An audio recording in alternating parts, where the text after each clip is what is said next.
I'd like to thank our witnesses for taking time out of their busy schedules to come share their expertise and perspectives on the Fix Our Forest Act's H.R. 471, which the House passed for the second time by an overwhelming vote of 279 to 141 in January 2025, just a month or so ago. We know wildfires are indifferent to federal, state, tribal, and private property jurisdictions, and we've all seen the destruction catastrophic wildfire can cause on our rural and urban communities. Just this week, we are witnessing fires threatening lives and property in the Carolinas, and unfortunately, recent history is replete with incidents illustrating the devastating impacts fires have on our communities, from the 2018 Camp Fire in Paradise, California, to the 2023 Lahaina fires in Maui, Hawaii, to the 2025 Southern California fires as well. In order to treat an issue, first we must identify the symptoms, diagnose the root cause of the problem, and implement scientifically sound treatments. The loss of human life and property from these fires are an acute and painful symptom of a disease that is not working. The cause of these fires is rooted in misguided policies that go all the way back to the Forest Service 1930s, so-called 10 a.m. policy. Sustainable forestry and agriculture is the topic at hand. And it's not just about sustainability and environmental issues, but it's also about community safety. Because it involves wildfires and the destruction of homes and communities and local economies and people's livelihoods. Currently in Southern California, there is a devastating fire taking place right now, with more than 17,000 people under evacuation orders as Southern California wildfires threaten homes, communities, and livelihoods, as previously mentioned.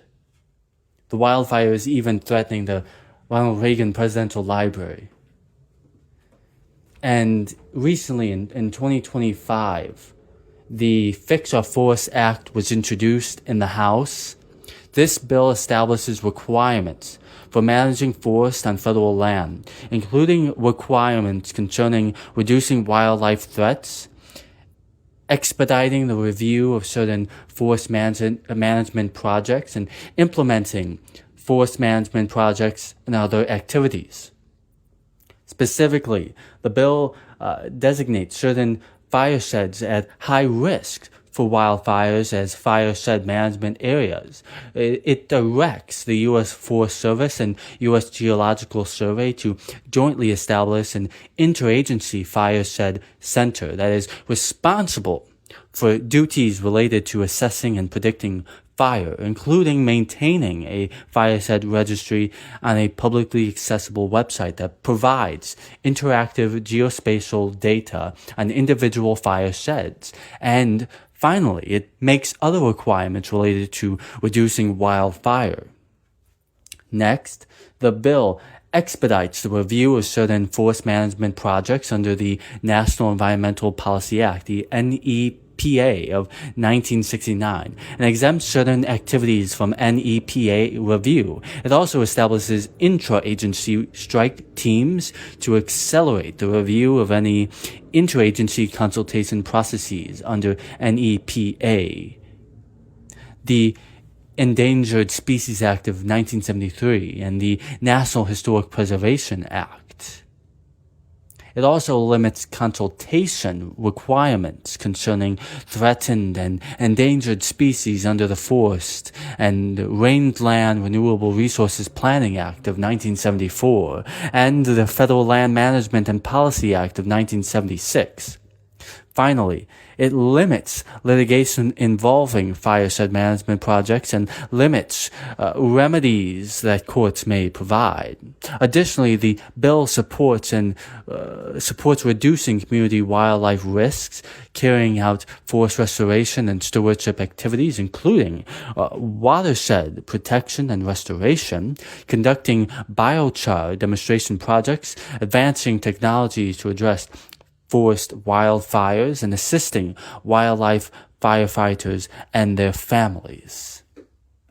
And this takes us to the work of the World Wildlife Fund, the WWF, and their sustainable forestry and agricultural work, which is global work because wildfires and sustainability of agriculture and forest is a global issue as well, not just in the United States. The World Wildlife Fund approaches sustainable forestry and agriculture through a landscape-level strategy, recognizing that these two sectors are the primary drivers of global biodiversity loss and climate change. Their 2025 to 2030 goals emphasize transitioning from exploitative systems to regenerative models that benefit nature, climate, and local communities. Key actions and focus areas include predictive technology, landscape restoration, and nature-based solutions. Firstly, predictive technology. Their Forest Foresight tool uses AI, artificial intelligence, and satellite imagery to predict illegal lodging up to 6 months in advance with 80% accuracy, allowing local rangers to intervene before trees are even cut. Secondly, with landscape restoration, recent initiatives have restored over 1.3 hectares in vital regions like the Amazon, Congo Basin, and Brazil's Atlantic forest. Finally, with nature-based solutions, they advocate for the Nature-Based Solutions Origination Platform, which helps companies invest in high-quality projects to provide carbon sequestration and support indigenous land rights.